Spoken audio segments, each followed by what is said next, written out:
오늘 우리가 나눌 제목은 믿음은 진리를 선택하는 것이다입니다. 믿음은 진리를 선택하는 것. 우리 그 히브리서 11장을 전체를 보게 되면 믿음에 대한, 그래서 믿음장이라는 별명을 가지고 있잖아요. 히브리서 11장이. 그래서 믿음에 대한 어떤 개념이라든지 또 믿음에 대한 의미가 이 히브리서 11장에 잘 나와 있고, 그리고 그래서 그 믿음으로 살았던 우리의 믿음의 선배들의 이야기들이 쭉 나오고, 그래서 그들의 삶이 어떠했다는 것들을 우리에게 보여주면서 그들이 결국 믿음으로써 그들의 삶에서 하나님께서 계획하신 것들을 얻기도 하고 이루었다는 그런 모든 부분들을 히브리서 11장에서 이렇게 기록하고 있어요. 하나님께서 사람을 지으신 목적이 하나님께 영광을 받으시기 위함이거든요. 알고 계시죠? 네. 하나님이 사람을 지으신 목적이 하나님의 영광을 위함이고, 그 하나님께서 영광을 받으실 때 우리에게 뭔가를 딱 시켜서 너 이거 해. 그래서 내가 네 하고 그걸 뭔가 딱 완수했을 때 하나님의 영광을 받으신다라고 보통 생각을 해요. 그러니까 하나님의 영광을 위한 목적으로 우리를 지었다 이렇게 말씀을 드리면 그걸 듣는 사람들은 그래 하나님의 영광을 위해서 내가 지음을 받았지. 그러니까 당연히 하나님이 시키는 일을 잘 하면, 그러니까 하고 그거를 잘 완수해내면 하나님 영광이 되는구나, 영광을 받으시는구나, 우리 이렇게 생각을 해요. 물론 그런 부분들도 그 하나님이 어떤 영광을 받으시는 부분에 속해 있을 수 있죠. 근데 하나님이 그 당신의 영광을 받으시는 그런 그 뭐랄까요, 그 관계가 있어요. 통로가 있죠. 그냥 영광을 받으시는 게 아니에요.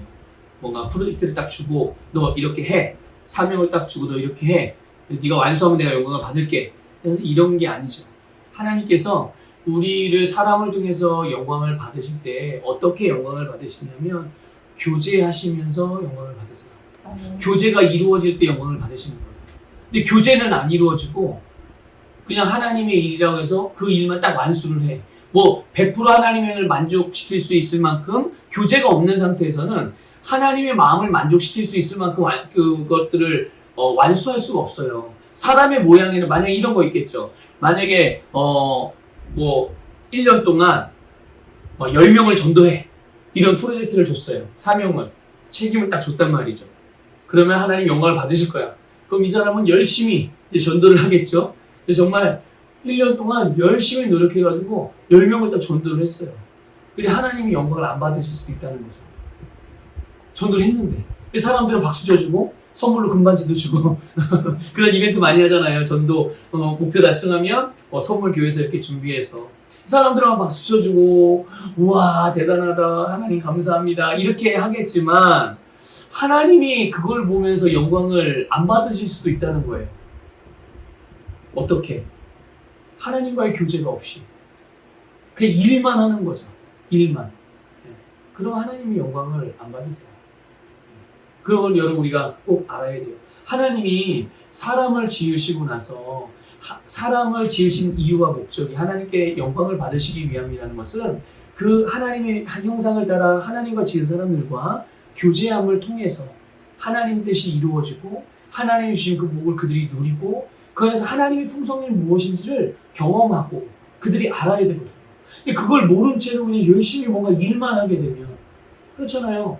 여러분의 부모님들이 여러분들이 자녀잖아요. 부모님에게 있어서. 근데 부모님이 많은 것들을 갖고 있어. 부모님이 실력도 갖추고 있어. 여러분의 필요한 모든 것들을 다 제공할 수 있는 준비가 돼 있어. 근데 그런 거 아랑곳하지 않고 그냥 막 열심히 일만 해. 부모님한테 전화도 안 하고 만나지도 않고 나는 1년 동안 그냥 무조건 나는 일만 열심히 해가지고요.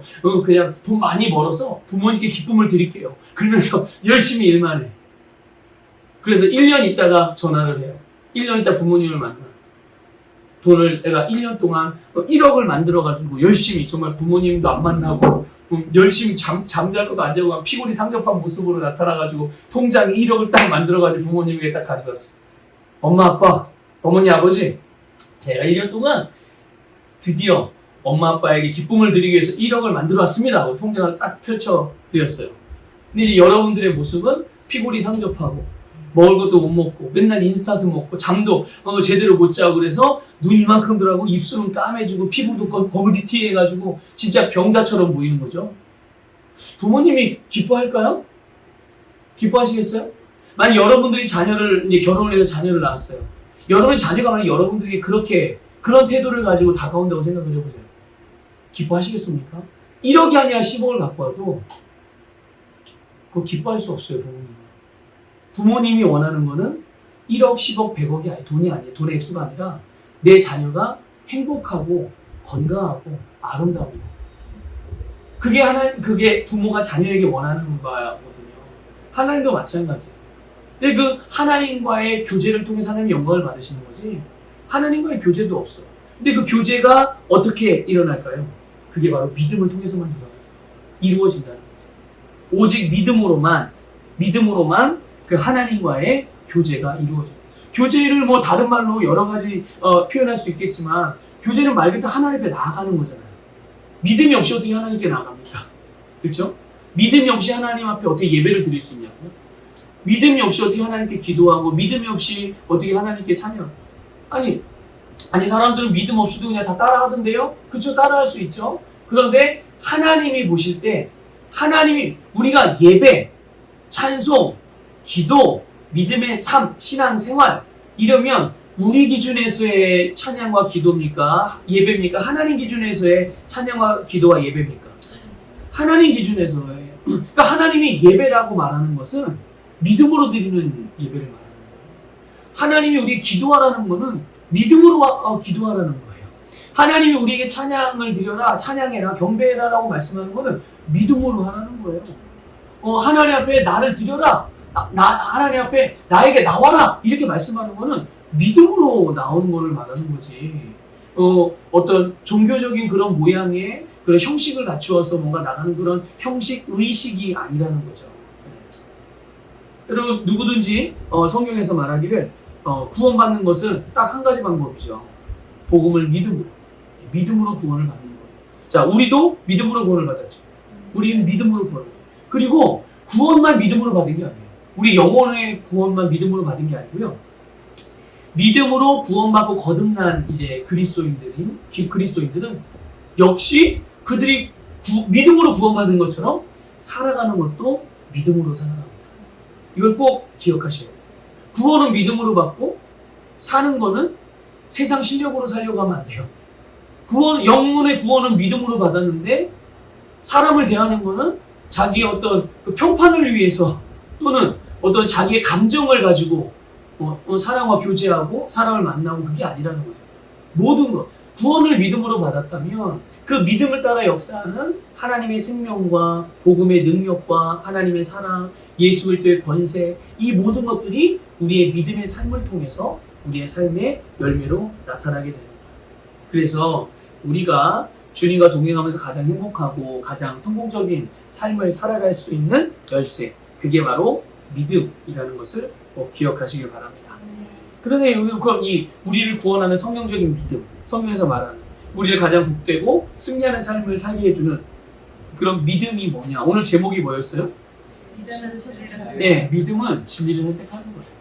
그러니까 오늘 우리가 좀 같이 그 마음에 새겨보자 하는 좀 이 계시가 일어나고 그것을 믿음으로 취하기를 원하는 믿음의 개념은 바로 진리를 선택하는 거예요. 근데 진리를 선택하는 거는 감정하고 상관없이 선택하는 거예요. 감정하고. 상황하고 상관없는 거예요. 우리의 형편하고 상관없는 거예요. 진리를 선택하는 오직 뭐만을 가지고 선택하는 거예요? 무엇을 따라? 네, 그러니까 진리를 우리가 선택할 때 항상 믿음을 따라 진리를 선택하는 거죠. 그럼 진리가 뭔지 아시죠? 진리가 뭐죠? 우리 시흥제자교회 우리 친구들은 다 진리가 뭔지 분명한 개념을 갖고 있어요. 진리가 뭡니까? 네, 주님의 말씀이 진리고 예수 그리스도가 진리예요. 그래서 요한복음 14장 6절에서 예수께서 이르시되 내가 곧 길이요 진리요 생명이니 나로 말미암지 않고는 아버지께로 올 자가 없느니라 이렇게 말씀하고 있어요. 그러니까 예수님이 진리시고 그분의 말씀이 진리예요. 그분을 통해서 그분의 말씀을 통해서만이 하나님 앞에 나아갈 수 있는데 내가 그분을 선택할 때 내가 그분의 말씀을 선택할 때 우리는 항상 하나님 앞에 설 수 있고 나아갈 수 있는 거죠. 오늘 우리가 읽은 히브리서 11장 6절 말씀도 동일한 의미의 말씀이잖아요. 그러니까 하나님께 나아가는 사람들은 뭘 어떻게 나아갈 수 있는 거예요? 믿음으로 나아갈 수밖에. 믿음으로만 나가야 된다는 거예요. 믿음으로. 예수 그리스도를 통해서.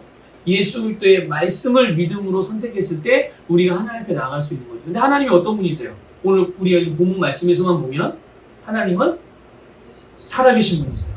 존재하시는 분이세요. 지금 내 앞에 계시고 나와 함께 하시고 내 안에 계시고 하늘나라에 계시고 여기에 계시고 내가 오른쪽으로 가면 오른쪽에 계시고 내가 왼쪽으로 가면 하나님이 거하지 않는 곳이 없는 거죠. 그러니까 항상 우리가 언제 어디서나 우리는 그러니까 하나님께 나아갈 수가 있는 거예요. 하나님이 어디든지 계시고 항상 계시니까. 그러니까 내가 하나님을 만나고 싶으면 우리는 어디에서든 어떤 상황에서든 내가 어떤 기분이고 어떤 상황에 처해 있든 상관없이 우리는 항상 하나님을 만날 수 있다 없다? 네, 하나님을 항상 만날 수 있어요. 우리는 언제든지. 그러니까 그분이 계신 것을 믿는 거예요. 그리고 또 그분에게 나아가는 자들에게 하나님은 반드시 상 주시는 분이시다. 그들의 필요를 주신다는 거예요. 그들의 믿음에 따른 보상이 그들에게 있다는 거죠. 보상하면 우리는 좀 개념이 약간 조금 부정적이잖아요. 아니 뭐 하나님이 뭐 내가 뭘 안 하면 아무것도 안 주신다니까 이렇게 가져갈 수도 있지만, 근데 뭐 우리는 보상에 대한 그냥 표현을 보상이라고 표현을 했지만 상 주신다는 거 정말 있는 그대로 받아들였으면 좋겠어요. 하나님께 나아가는 사람은 그 사람이 받을 만한 그런 상, 그 사람에게 필요로 하는 것, 그 사람을 위해 준비된 것. 그렇잖아요. 상은 만약에 달리기 경주를 한다고 생각해 봅시다. 1, 2, 3등에게 상이 주어졌어요. 이건 누구를 위한 상이죠? 네? 어떤 사람을 위한 상인 거예요? 그 경주에 참여해서 1등과 2등과 3등만이 받을 수 있는 상이에요. 다른 사람에게는 상이 없어요. 달리기. 또 뭐가 있을까요? 또 스포츠 종목 중에? 수영. 예, 수영도 마찬가지죠. 수영도 수영 1등, 2등, 3등 한 사람에게 상이 준비되어 있어요. 1, 2, 3등에게. 그럼 이 1, 2, 3등 수영 그 연맹에서 준비한 이 상은 누가 받을 수 있는 거예요? 달리기 1등 한 사람이요? 아니죠. 수영 경기에 참여해서 법대로 수영의 룰대로 경기를 참여해서 그 안에서 1등, 2등, 3등 한 사람에게 그 사람을 위해 준비되었고 그 사람이 받는 거예요. 하나님은 우리에게 상을 예비해 놓으신 분이에요. 그러니까 내가 뭔가를 막 열심히 해서 너는 이만한 상, 나는 뭐 누군 열심히 하는 요만한 상이 아니라 각자에게 하나님께서는 믿음의 상을 하나님이 다 예비해 놓으셨어요. 그래서 그분을 믿고 믿음으로 나아가는 자들에게 그 사람을 위해서 예비한 상을 주시는 거예요. 어떤 상을 주는 게 아니라 하나님은 모든 사람에게 상을 예비해 놓으셨다고요. 그래서 믿음으로 하나님께 나아가기만 하면 하나님은 그 사람에게 그를 위해서만 예비해 놓으신 그 상을 주시는 거예요. 그러니까 둘이 같이 달려가서 경쟁해서 태우기가 목사님 이겼어. 믿음으로 이기는 게 어떻게 이기는지 모르겠는데 둘이 경쟁할 때 마귀와 싸워서 이기는 건 뭔지 알겠죠. 근데 같은 믿음의 사람이 이렇게 믿음으로 경주를 해가지고 이기고 지고 이런 개념을 잘 모르겠어요, 저는.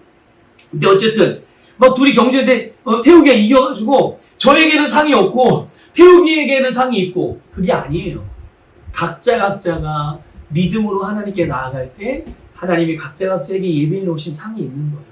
그러니까 저 사람보다 내가 조금 기도를 더 많이 안 하고 저 사람보다 내가 조금 더 신앙적으로 열심히 있고 나는 상이 더 많을 거야. 아니 나는 상이 저 사람보다는 별로 없을 거야. 이렇게 생각할 게 아니라 모든 사람이 하나님께서 모든 각 사람에게 예비해 놓으신 아름다운 상이 있기 때문에 그 사람들이 믿음으로 하나님께 나아가면 그 사람만을 위해서 예비해 놓으신 놀라운 상을 하나님이 주시는 거예요. 그래서 예수님을 믿고 그분의 말씀을 믿기로 선택해서 그 말씀을 딱 선택을 하면 반드시 구원이 일어납니다.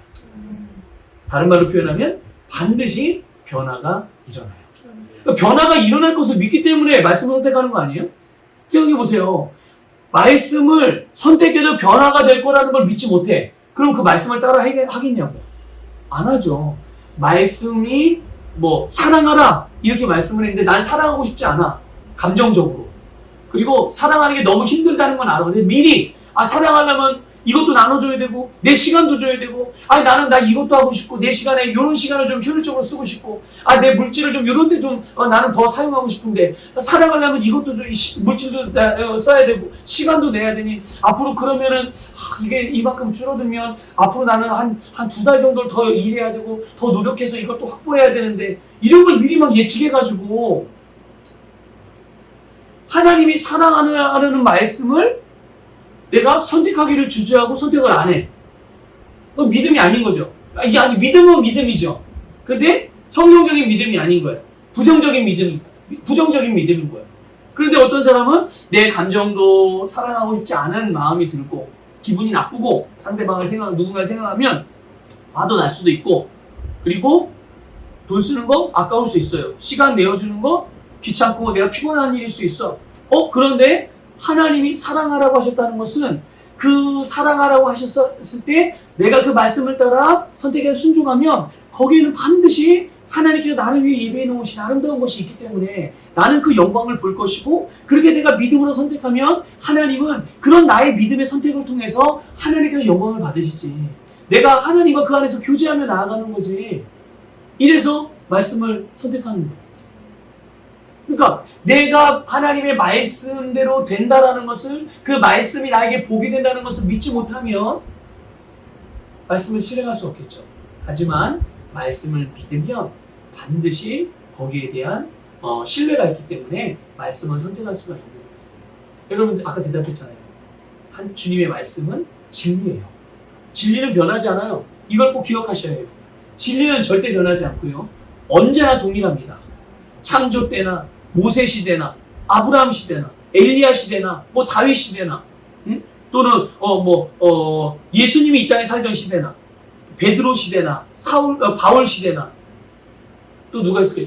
우리나라 주기철 목사님 시대나 손양호 목사님 시대나 지금 오늘 우리가 사는 우리의 시대나 하나님의 말씀은 영원무궁 동일해요. 동일합니다. 그렇기 때문에 그때 손양호 목사님이 A라는 말씀을 선택해서 정말 사랑의 원자탄 같은 그런 놀라운 역사를 이루어서 우리에게 본이 됐다면 오늘 우리도 동일한 말씀을 믿음으로 믿고 선택하면 그 이상의 아름다운 열매가 우리 시대에도 일어날 수가 있는 거예요. 그러니까 이게 말씀의 진리라는 거는 우리에게 대단히 위로가 되기도 하고 용기도 주는 거예요.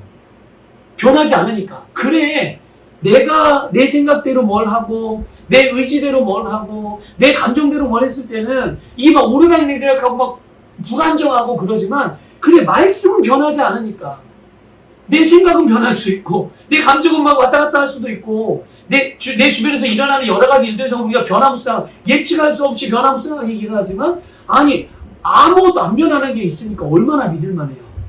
그렇죠? 영원히 변하지 않는 진리가 있으니까 얼마나 믿을만해요. 제가 요즘에 이 한 주간을 너무 불안하게 살았어요. 너무 불안한 마음.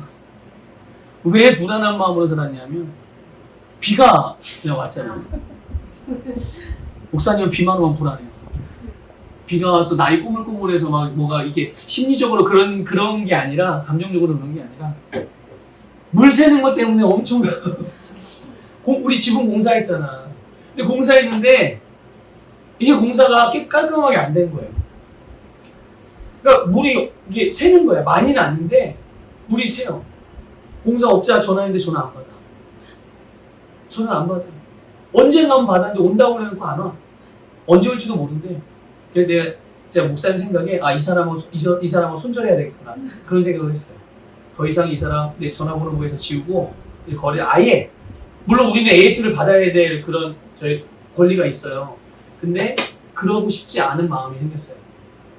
그래서 목사님이 직접 올라갔어. 지붕에.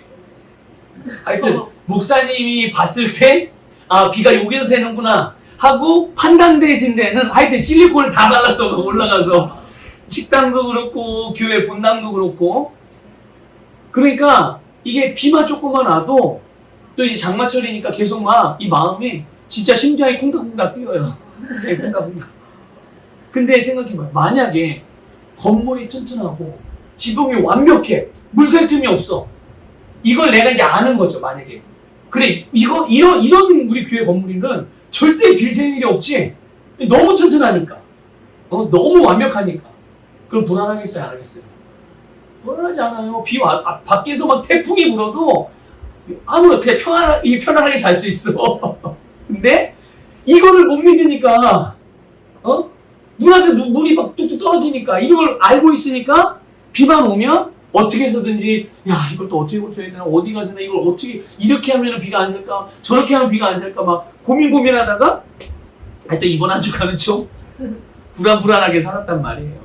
그러니까 이런 것만 봐도, 우리 주변에서 일어나는 여러 가지 많은 변화가 있기 때문에, 이렇게 했다가도 또 다르게 내가 원래 의도하고 생각했던 거하고 다른 결과가 나오면, 다른 모습이 나오면, 막 불안한 마음이 들 수 있다고. 근데 하나님의 말씀은 진리니까, 영혼과 변하지 않으니까, 이게 얼마나 힘이 되고, 위로가 되고, 능력이 될 수가 있어요. 그렇죠? 그러니까, 여러분, 우리가 믿음이라고 하는 것은 정말 말 그대로 내가 진리를 선택하는 거예요. 어떤 상황과 어떤 감정이든지 진리를 선택하면 그 진리가 우리를 보호해 줍니다. 그리고 그 진리가 우리를 결국 그 진리의 내용대로 우리에게 그렇게 그 내용이 그대로 이루어지는 역사가 일어나는 거죠. 그러면 우리가 이런 거예요. 이거 계속 반복되는 얘기지만 뭘 믿을 것인가 우리가. 그러니까 무엇을 사람은 애초에 하나님 지을 때 이렇게 지었어요. 어떻게 지었냐면 믿는 대로 살아가도록 지었어요. 그 믿음의 내용이 무엇이든지 간에 사람은 자기가 믿는 대로 살아가고 행동하도록. 그렇게 이거 창조의 원리예요. 이거 예수를 믿는 사람이나 믿지 않는 사람은 똑같이 누구나 사람이라면 자기가 믿는 대로 행하고 살아가도록 하나님께서 그렇게 지었단 말이죠. 그런데 하나님이 그런 창조의 원리로 지었는데 하나님이 사람에게 누구를 의지하고 누구를 믿고 누구를 신뢰하고 살아가라고 지었을까요? 하나님 말씀을. 그래서 원래 아담과 하와가 그랬거든요. 그런데 아담과 하와가 하나님의 말씀의 그런 무지함, 정확하게 알고 있지 않고 방심한 틈을 타서 뱀의 모양으로 가장한 사탄의 유혹에 넘어가서 결국 하나님의 말씀을 끝까지 믿고 신뢰하는 일에 실패하게 되죠. 그런 거예요. 그러니까 보세요. 아담과 하와가 전적으로 하나님의 말씀을 믿었을 때는 정말 아무런 문제가 없었어요. 문제라는 개념조차도 없었죠. 그런데 아담과 하와가 믿음의 대상을 바꾼 거예요. 신뢰의 대상을 바꾼 거예요. 하나님과 하나님 말씀에서 사탄과 사탄의 말을 신뢰하게 된 거죠. 그랬더니 대번 무슨 일이 일어나요? 예, 진짜 이제 문제라는 게 뭔지도 몰랐던 아담과 하와가 문제라는 걸 경험하게 되고 이런 게 문제구나. 그러면서 사망에 속한 모든 저주들의 영향력들이 이 사람의 모든 삶에 나타나게 된 거예요. 그러니까 믿음의 대상에 따라서 다른 결과를 낳게 되는 거죠. 그러니까 믿는다는 것 자체도 중요하지만 그보다 더 중요한 것은 무엇을 믿느냐예요. 믿음의 대상이 너무나도 중요한 거예요. 그래서 내가 믿는 대상, 내가 믿는 내용에 따라서 우리의 모든 선택과 행동이 결정이 되는 거예요.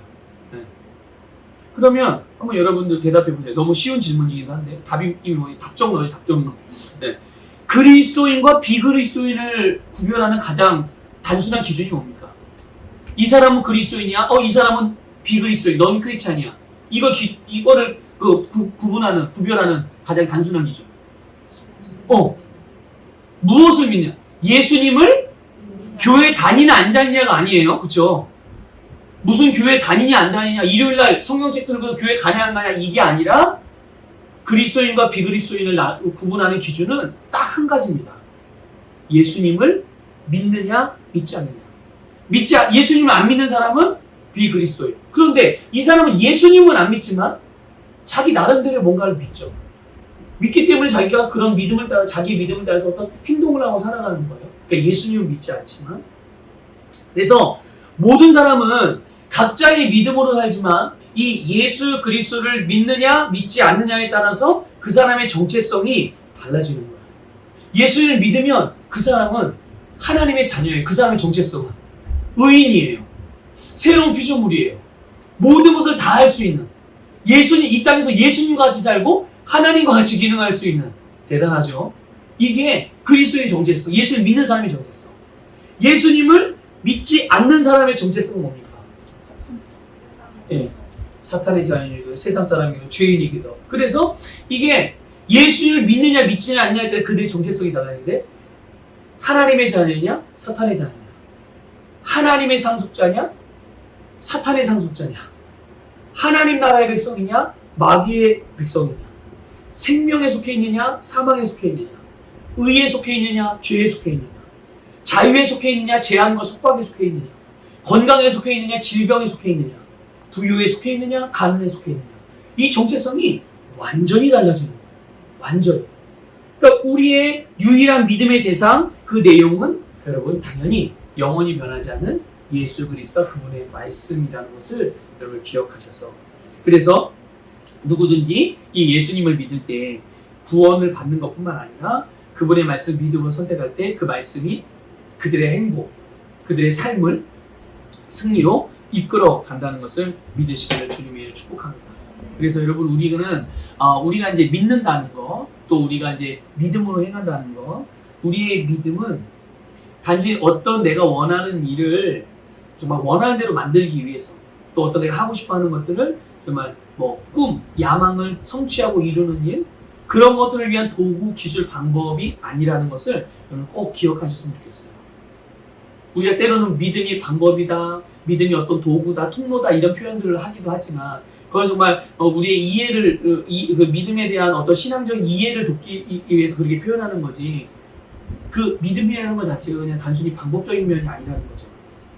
그래서 우리 정말 성경적인 믿음은 주님과의 인격적인 관계예요. 주님과의 인격적인 관계. 그래서 우리가 예수님을 믿음으로 어떻게 됐습니까? 하나님과 화목하게 됐잖아요. 그렇죠? 이 화목하다는 말은 하나 됐다는 거예요. 하나 된 게 뭡니까? 관계잖아요. 이 관계적인 개념이 하나됨이라는 개념, 화목이라는 개념은요, 관계적인 개념이에요.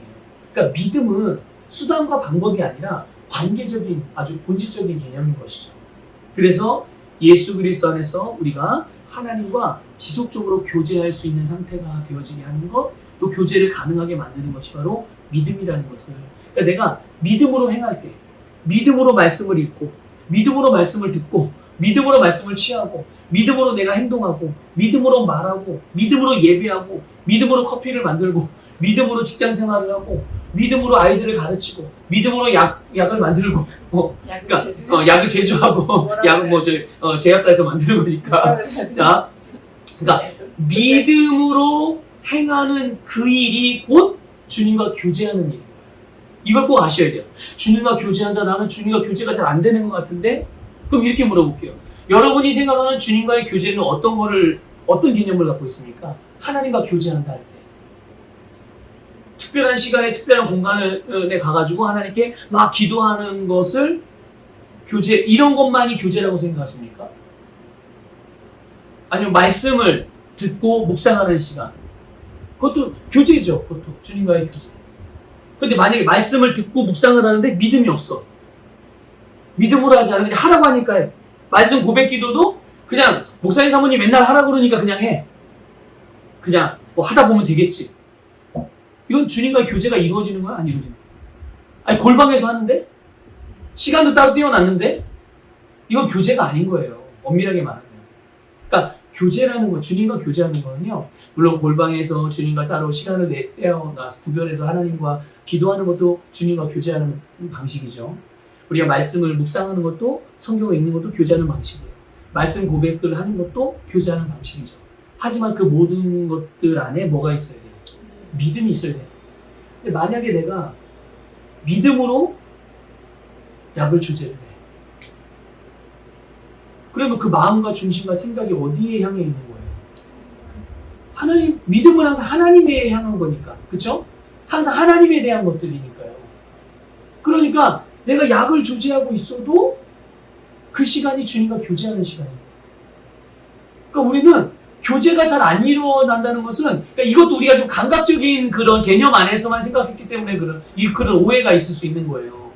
분명히 교제하고 있는데도, 지금 현재도 교제하고 있는데도 난 아직 주님과 교제가 잘 안 돼요 라고 생각하는 사람들을 가만히 이야기를 들어보면 실제로는 늘 교제하는 사람인데도 불구하고 교제라는 것은 시간과 공간과 뭔가 이렇게 행동 이런 것들로만 개념으로만 가져가니까 그렇게 하지 않으면 교제가 안 되는 거라고 교제하지 않는 거라고 생각을 하고 있는 거죠.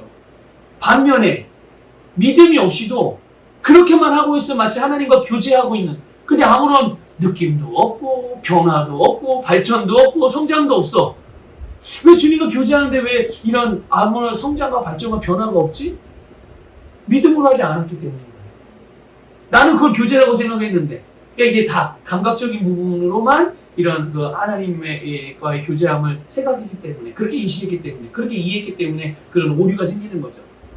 그러니까 우리는 항상 주님과 교제할 수 있어요. 이미 우리는 예수 그리스도를 통해서 우리가 믿었잖아요. 예수님을 믿고 거듭났잖아요. 그리고 우리 항상 말씀을 선택함으로써 우리가 믿음의 행보를 해 나갈 때 우리는 항상 그 모든 일이 주님 안에서의 교제함이 되어진다는 것을 여러분 꼭 바르게 이해했으면 좋겠어요. 그래서 우리가 예수님과 그분의 말씀을 믿을 때, 다시 표현하면 그분의 말씀을 선택하고 그 선택한 대로 행동하게 될 때 그 우리가 선택한 진리의 말씀에 합당한 감정과 느낌이 따라오게 되는 거예요. 그렇게 따라오게도 되지만 그렇게 따라오도록 만드셔야 돼요. 그러니까 그러려면 당연히 내가 감정을 따라서 말씀을 선택하는 게 아니라 먼저 말씀을 선택하고 나서 그 감정이 따라오게 만들어야 돼요. 말씀을 선택했는데 느낌이 잘 안 오는데요? 그거 불러와야죠. 느낌을. 내 안에서. 내 영혼아. 그럼 시편 말씀 보세요. 얼마나 많이 자기의 영혼을 향하여 말하고 선포하는 내용이 얼마나 많아요. 시편 기자들이. 내 영혼, 자기 스스로의 영혼에게 명령하는 거예요. 그러니까 구약 시대에도 이런 계시가 있었다니까요. 물론 모든 사람에게는 모든 하나님의 사람에서 모든 하나님의 사람에게는 아니지만 그렇게 시편 기자들 같은 경우를 보면 구약 시대에도 그런 계시가 있었던 거예요. 자기의 영혼에 대하여 하나님의 말씀을 선포하고 하나님이 지금 일하시는 것들을 선포해서 자기의 영혼을 막 불러 일으켜가지고 그래서 결국은 어떻게 되는 거예요? 그 영혼에서 일어나는 것들이 이제는 감정으로 가지고 와서 그들의 삶의 행동으로 나타나게 만드는 이런 일들이 구약의 많은 하나님의 사람들에게서도 있었던 일이거든요. 그러니까 진리를 선택하면서 거기에 합당한 느낌과 감정이 따라올 수 있도록 여러분 지속적으로 이렇게 선포하고 그렇게 믿음으로 행동하시기를 부탁을 드려요. 그래서 우리는 그렇게 될 때 그렇게 믿음으로 진리를 선택하고 그래서 그 선택함을 통해서 우리의 감정이 따라오게 만들면 계속 우리는 어떤 일이 일어나면 진리를 계속 알게 되는 거예요. 점점. 그러니까 하나님을 아는 지식으로 우리가 충만해지고 그래서 우리는 아는 만큼 살 수 있는 거죠. 아는 만큼 살고 아는 만큼 행하고 아는 만큼 누릴 수 있고 아는 만큼 성장할 수가 있고 맨날 1 더하기 1만 알고 있으면 어떻게 되겠어요? 1 더하기 1만 가지고 살아갈 수 있는 삶의 수준밖에 못 사는 거예요. 그런데 2 곱하기 2까지도 안 해. 그러면 이 사람은 2 곱하기 2로 행할 수 있는 것까지 그러니까 1 더하기 1을 더하기 여기에 플러스 알파로 2 곱하기 2를 가지고 살아갈 수 있는 삶의 영역까지도 다 이 사람이 살아낼 수 있고 전진할 수가 있고 누릴 수가 있는 거죠. 그리고 여러분 믿음으로 우리가 기도하잖아요. 또 믿음으로 행했잖아요. 그런 일들을 많이 우리가 지금 하고 있는데 그런데 만약에 나는 믿음으로 행했고 믿음으로 기도했는데 그렇게 했다고 생각을 했는데 아직 내 삶에서 나타나 보이지 않았거나 아니면 그런 믿음으로 선택했음에도 불구하고 나에게 혹시 어려움이 찾아와서 그런 갈등과 어려움을 겪고 있을 때 어떻게 반응을 하는가? 여러분 어떻게 반응하십니까? 그럴 때 내가 뭔가 믿음으로 행했는데 나 믿음으로 기도했는데 왜 안 되지? 왜 이렇게 현실에서 안 이루어지지? 또는 했는데 믿음으로 말씀을 선택하거나 믿음으로 기도하기 전보다 더 힘들어졌어. 느끼는 이 감각적으로 느끼는 느낌적으로 더 힘들고 더 아픈 감정이 들어. 상황이 더 어려워질 수도 있죠. 현실적으로 그런 상황이 벌어질 수도 있죠. 그럴 때 우리가 어떻게 반응하냐는 거예요. 믿음이나 기도가 부족해서 그랬나 보다. 이렇게 반응을 하느냐. 이게 뭐 어떤 반응입니까? 종교적이고 율법적인 반응이잖아요. 그렇죠? 또는 아니면 그런 반응은 아니라고 하더라도 뭐 하나님과 또는 자기 스스로에게 실망하거나 또 좌절감을 느끼거나 그래서 포기하게 되거나 아니면 이제 원망 같은 뭐 하나님을 원망하든 자기 스스로를 원망하든 뭐 누구를 원망하든 그런 원망하든 정죄감, 죄책감 그리고 불신앙으로 반응을 합니다. 어떻게 반응하는? 그래서 여러분 우리는 하나님의 성품과 그분의 뜻을 아는 게 너무 중요해요. 우리가 믿음으로 진리를 선택하는 일에 있어서 믿음의 삶을 살아가는 데 있어서 하나님이 어떤 분이시고 하나님의 뜻이 무엇인가. 여러분 하나님은 사랑이시고 신실하십니다. 그리고 그분은 영원히 변하지 않는 분이에요. 하나님은요 반드시 당신의 본성을 따라 행하셔요. 그래서 오늘 우리 아까 낮에 찬양 설교 후에 찬양 결단의 찬양할 때 하나님은 우리를 위하시는 분이세요. 항상 우리를 위하시는 분이죠. 이게 하나님이세요. 그러니까 만약에 그런 기도를 했음에도 어려운 일들이 뭐 더 힘든 일을 겪을 수 있고 또는 믿음으로 행했다고 하지만 아직 현실적으로 뭔가 딱 내가 원하는 모양으로 나타나지 않는다고 했을 때 그때 우리가 해야 되는 반응 중에 하나는 내 하나를 인정해야 돼요. 그게 뭐냐 하면 내가 하나님을 아직 완벽하게 알지 못하다는 사실을 인정하고 주님 내가 주님의 뜻을 더 알기를 원합니다. 내가 주님을 더 알기를 원합니다.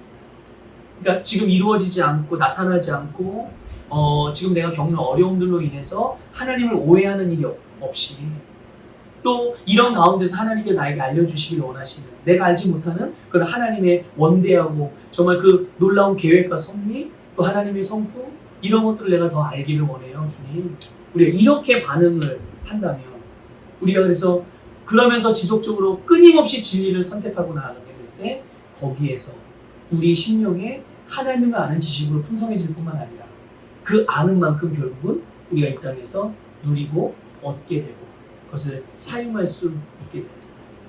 결국 그게 승리를 가져오는 거죠. 여러분 그래서 그런 믿음의 반응을 하는 사람들은 당연히 행동에 그 믿음을 따라오게 돼 있어요. 믿음을 따라서 행동을 하게 되는 거죠. 그래서 야고보서 2장 17절 18절에 이런 말씀이 있어요. 이와 같이 행함이 없는 믿음은 그 자체가 죽은 것이다. 죽은 믿음에 대해서 말씀하고 있는 거죠. 근데 어떤 사람은 말하기를 너는 믿음이 있고 나는 행함이 있으니 행함이 없는 네 믿음은 내게 보이라. 나는 행함으로 내 믿음을 너에게 보이리라 하리라. 네. 내가 지금 뭘 믿고 있지? 가만히 점검을 해보는 거죠. 근데 점검해 볼 때요. 점검하는 건 어렵지 않아요. 복잡하지 않습니다. 그걸 내가 지금 뭘 믿는지를 확인해 보고 싶으면 내가 무엇을 근거로 어떻게 행동하고 있는지를 보면 알 수 있어요. 내가 뭘 근거로 하고 있고 어떻게 행동하느냐. 내 믿음에 대해서 그래서 내가 점검을 했을 때 나는 예수님과 그분의 말씀을 따라서 행동하지 않았네? 그러면 어떻게 해야 될까요? 행동을 바꾸는 데 집중하지 말고 왜 그렇게 행동하겠어요? 그 사람이. 왜? 아직 믿음을 갖지 못하기 때문에. 그 분야에 대한 믿음을 갖지 못하기 때문에 그렇게 행동하는 거예요. 그러니까 행동을 바꾸는 데 집중할 게 아니라 행동을 고치려고 하지 말고 뭐에 더 집중해야 되는 거예요? 네, 믿음을 갖는 것을 더 집중해야 돼요. 내가 믿음에 딱 서는 것에 더 집중해야 되죠. 근데 우리 잘 알죠? 믿음의 원리, 믿음이 어떻게 생기죠? 네, 말씀을 들음으로 생기는. 자기 확신을 가지고 자기 결단을 믿어야지 해서 믿어지는 게 아니라, 믿음이 생기는 게 아니라, 믿음은 반드시 하나님의 말씀을 들을 때 믿음이 생기는 거예요. 그러니까 말씀을 듣고, 말씀을 읽고, 말씀을 묵상할 때 믿음이 생기는 거죠. 그러니까 우리는 내가 점검을 해보니까 내가 믿음을 따라서 행한 게 아니구나. 이게 말씀을 근거로 행동하는 게 아니네 내가. 이 분야에 대해 말씀을 의지하지 않고 있었네. 그렇다면 그럼 나는 믿음을 더 확고하게 해야 되겠다. 그래서 말씀을 묵상하는 데 집중을 해야 되겠죠. 근데 이런 거죠. 나는 점검을 딱딱딱딱 해보니까 나는 믿음으로 계속 행하고 있었어. 계속 믿음으로 행하고 있지만 아직 열매가 안 보인다는 거죠. 나는 계속 지금 믿음으로 하고 있는데 열매가 안 보여요. 그럼 어떻게 합니까? 계속 하셔야 해요. 계속 해야 돼요. 계속 믿음으로 말씀을 선택해서 그 행동하는 것, 믿음의 행동을 계속 멈추지 말아야 됩니다. 때가 되면 반드시 열매를 맺어요. 말씀은 변하지 않으니까. 그냥 마치 그냥 흰 구름에 그냥 구름에서 비가 쏟아지는 게 아니잖아요. 구름에서 비가 언제 쏟아집니까? 가득 찰 때 그 무게를 견디지 못하고 떨어지는 거거든요. 결국 그런 거예요. 우리 안에서 가지고 있는 믿음이 우리의 삶에서 말씀으로 말미암아 그 믿음이 계속 왕성해지게, 말씀이 힘을 얻게 되면, 세력을 얻게 되면 결국은 쏟아지게 돼 있어요. 말씀의 열매가. 그러니까 점검을 했을 때 나는 계속 믿음으로 하고 있어 라고 판단이 되어진다면 그 믿음으로 행하는 일을 포기하지 말고 계속 하시면 돼요. 그래서 믿음은 언제든지 항상 어떤 강력이든지 진리를 선택하는 것이다. 이것을 여러분 항상 기억하시면서 그 믿음의 삶을 통해 여러분의 승리의 삶을 누릴 수 있기를 주님의 이름으로 축복합니다.